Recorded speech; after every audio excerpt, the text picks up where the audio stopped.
राधे राधे। जय श्री कृष्ण। दोस्तों, जैसे कि मैंने बोला था कि आज हम पढ़ेंगे 15वां अध्याय, और 15वें अध्याय का हम पढ़ेंगे महात्म्य। सबसे पहले तो सबसे पहले 15वें अध्याय का जो ना नाम देख लेते हैं क्या है। तो आज जो 15वां अध्याय है ना, उसका नाम है पुरुषोत्तम योग। पुरुषोत्तम योग, ठीक है। तो वही सबसे पहले महात्म्य पढ़ेंगे, जिसमें शिव जी जो है पार्वती जी को कहानी सुना रहे हैं। मतलब वो बता रहे हैं कि इसका 15वें अध्याय को पढ़ने का क्या लाभ होता है। श्री महादेव जी कहते हैं, पार्वती, अब गीता के 15वें अध्याय का महात्म्य सुनो। गौड़ देश में कृपाण नरसिंह नाम के एक राजा थे, जिनकी तलवार की धार से युद्ध में देवता भी परास्त हो जाते हैं। उनका बुद्धिमान सेनापति शस्त्र और शास्त्र की कलाओं का भंडार था। उसका नाम था सर्भ सर्भमेरुंड। उसकी भुजाओं में प्रचंड बल था। एक समय उस पापी ने राजकुमारों सहित महाराज का वध करके स्वयं ही राज्य करने का विचार किया। इस निश्चय के कुछ ही दिनों बाद वह हैजे का शिकार होकर मर गया। थोड़े समय में वह पापात्मा अपने पूर्व कर्म के कारण सिंधु देश में एक तेजस्वी घोड़ा हुआ।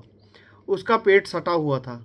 घोड़े के लक्षणों का ठीक ठीक ज्ञान रखने वाले किसी वैश्य के पुत्र ने बहुत सा मूल्य देकर उस अश्व को खरीद लिया और यत्न के साथ उसे राजधानी तक वह ले आया। वैश्य कुमार वह अश्व राजा को देने के लिए को लाया था। यद्यपि राजा उस वैश्य कुमार से परिचित थे, तथापि द्वारपाल ने जाकर उसके आगमन की सूचना दी। राजा ने कहा, किस लिए आए हो?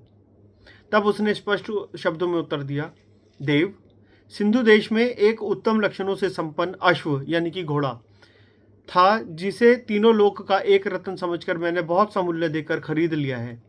राजा ने आज्ञा दी, उस अश्व को यहाँ ले आओ। वास्तव में वह घोड़ा गुणों में उच्चश्रवा के समान था। उच्चश्रवा ना वो घोड़ा था जब समुद्र मंथन हुआ था ना, देवताओं और दानवों ने मिलकर जो किया था, तो उसमें जो अश्व निकला था, जो घोड़ा निकला था, उस घोड़े का नाम था उच्चश्रवा।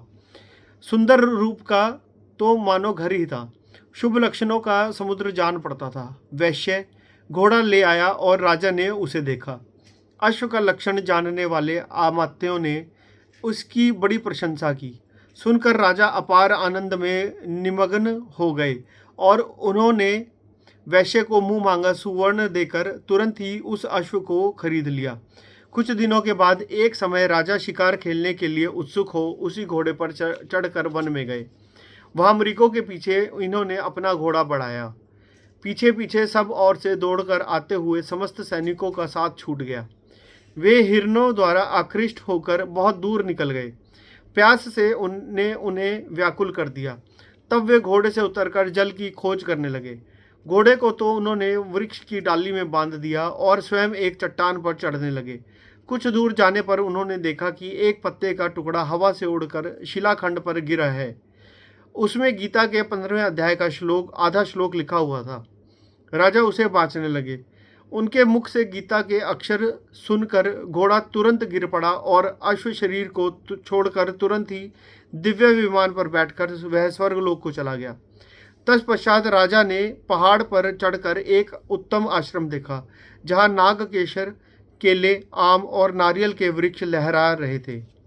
आश्रम के भीतर एक ब्राह्मण बैठे हुए थे, जो संसार की वासनाओं से मुक्त थे। राजा ने उन्हें प्रणाम किया और बड़ी भक्ति के साथ पूछा, ब्राह्मण, मेरा अश्व जो अभी अभी स्वर्ग को चला गया, उसके क्या कारण है?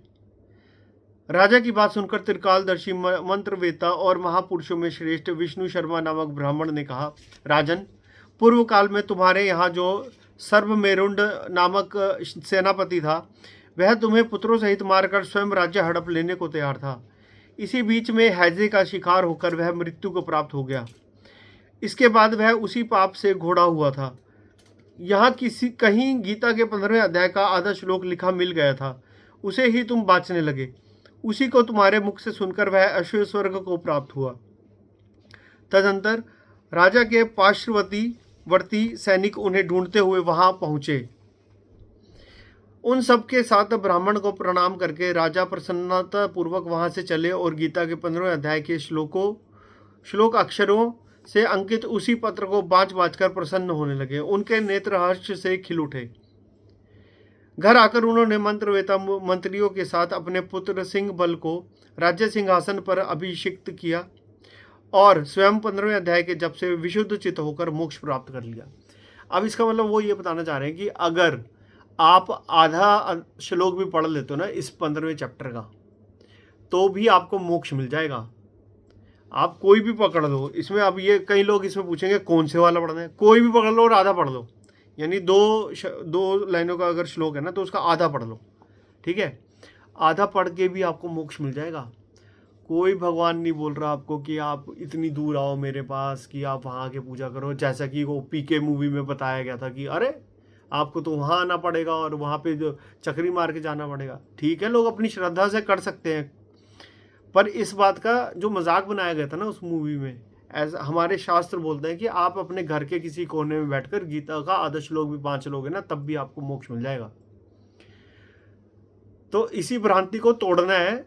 और अब मैं ये गीता खत्म होने के बाद, इनका समापन होने के बाद मैं अपने उपनिषद पढ़ना शुरू करूंगा। और सबसे पहले हम शुरू करेंगे ईशा उपनिषद से। राधे राधे।